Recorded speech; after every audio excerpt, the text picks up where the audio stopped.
Hi guys, I'm Ram Agarwal. You are watching my channel 52 Pixels. Let's get started. Hi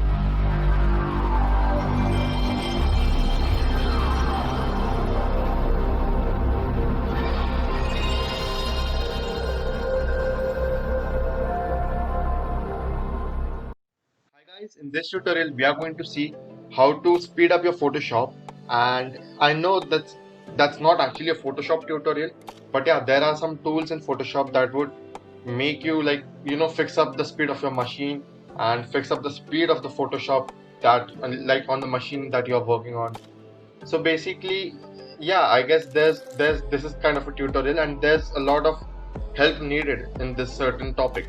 So well, the thing is that most of the people don't have a higher end PC or a desktop or a laptop, you can say, and they have a lower kind of a lower performance of a PC, and they just cannot get a lot of Photoshop. And then it's just like once they start using Photoshop, they just complain that the PC has become like it's become slower and it doesn't work so well. The Photoshop usually crashes in between, and maybe it just not works with a smoothness or with the speed. So I guess this tutorial is meant for them, for those who want to speed up their Photoshop and just work on with whatever device they have and work smoothly with the Photoshop app. So well, to start doing it, there are a lot of things involved. Firstly, it's depending upon the RAM of your device. But before moving to that, I'll demonstrate you some quick tricks that any machine would speed up with those little tricks. So firstly is that if we start editing any image, as you can see, a lot of layers are being created, and most of the times we just we need to go back and we just need to undo the image or the particular editing part that we don't feel like it suits the image. So what we do is just press Ctrl plus Z and just go backwards and maybe undo the editing. But if you don't know that, actually Photoshop saves your document or your image every second, and every single edit that you are doing with your image is getting registered on your Photoshop app.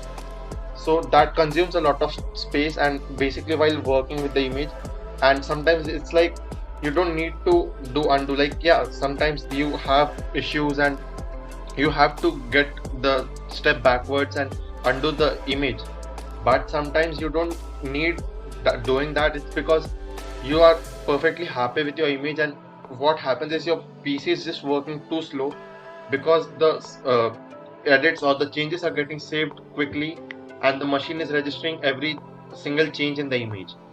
So to stop that from happening, we can just delete the procedures that we did in the background, and we can just start working with this image without keeping any previous data. So for that, we can do is just go to edit, and here's this option called as purge. So basically in purge we have all these options called as history, clipboard. If you're editing videos on Photoshop, you can also create the video cage. So instead of selecting a particular option, you can just go to all and you can just click on continue.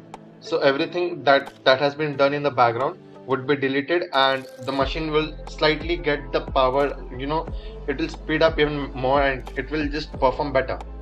That is one thing.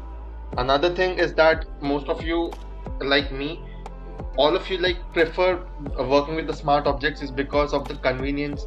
It's because of the image quality, because smart objects retain your image quality and it has some ease of working with the image.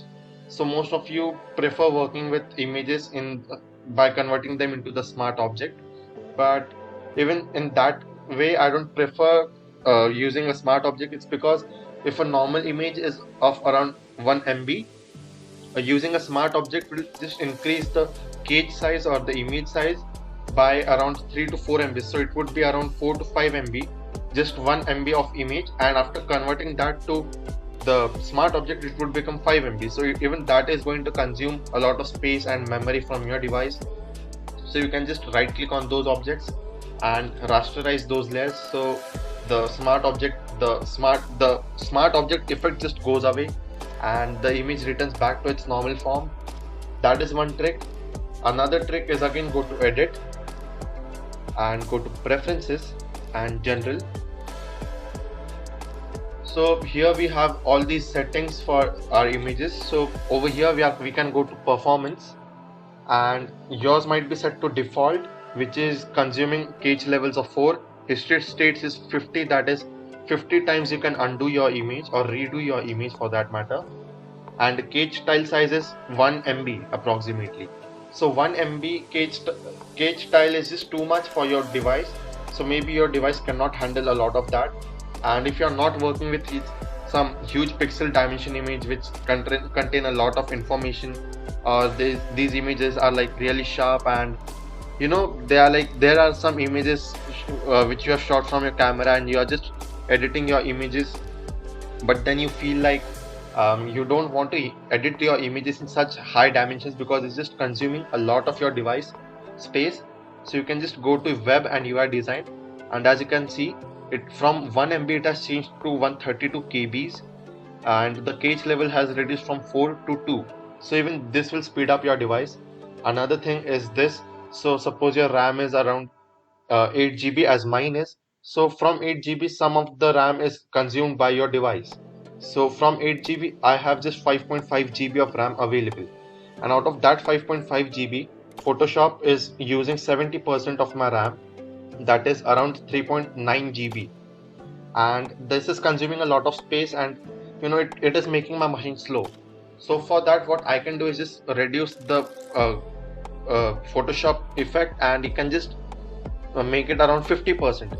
So I'll say that Photoshop will use around 50% of my RAM, that is 2.7 GB.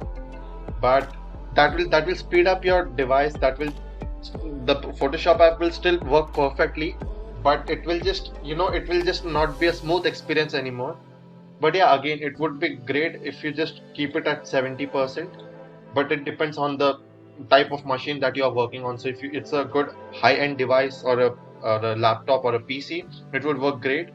But if it's not a good PC, it's just a normal PC for normal usage, you can reduce it to around 20%, 30%, and Photoshop would still work perfectly, and it won't give any much troubles, or it won't create any issues for you while working. And you can just click on OK and get done with your things. So well, that's how you can just speed up your device and experience with Photoshop. So well, that's it for today guys. Hope you liked the video. Make sure you subscribe to 52 Pixels and tap on the bell icon to get notified. Thank you.